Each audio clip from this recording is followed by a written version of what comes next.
modeste pour ses autorités en ce début du XXIe siècle, mais un grand pas pour Félix Narsaman.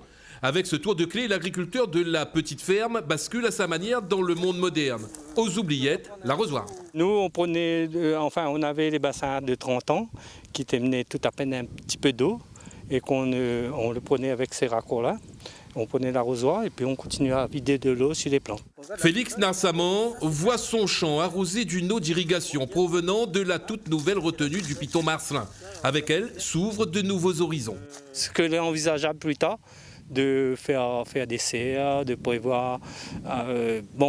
c'est pas utiliser beaucoup d'eau, hein, c'est que très peu d'eau, on peut emmener l'exploitation. Cette retenue implantée au 27e kilomètre a été construite en moins de 3 ans. Son coût, 27 millions d'euros.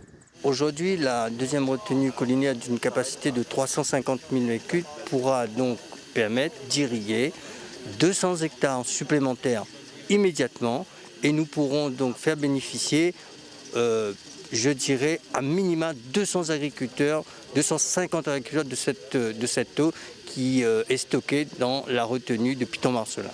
Sont concernés par la retenue collinaire les agriculteurs de la partie est du tampon.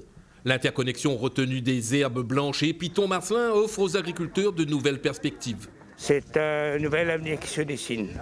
L'agriculture de subsistance va disparaître et qui va faire place à une agriculture qui sera appuyée par des ressources en eau, qui permettra l'émergence de nouvelles activités agricoles et faire de nos enfants des agriculteurs une nouvelle génération capable de s'adapter à des défis qui sont nouveaux.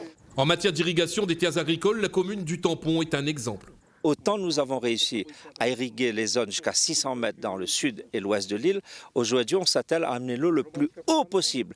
Et moi je salue le travail réalisé par la commune du Tampon. Le département apporte une grosse contribution, l'Union européenne aussi. Mais ce que l'on veut, c'est que cette eau puisse être irriguée, puisse être diffusée sur tout le territoire. Le début des travaux d'une 3e retenue collinaire est programmé pour 2021 au Tampon. En parallèle, une étude de faisabilité d'un 4e ouvrage sera lancée. Avec ces nouveaux outils, les problèmes d'irrigation des planteurs devraient appartenir au passé.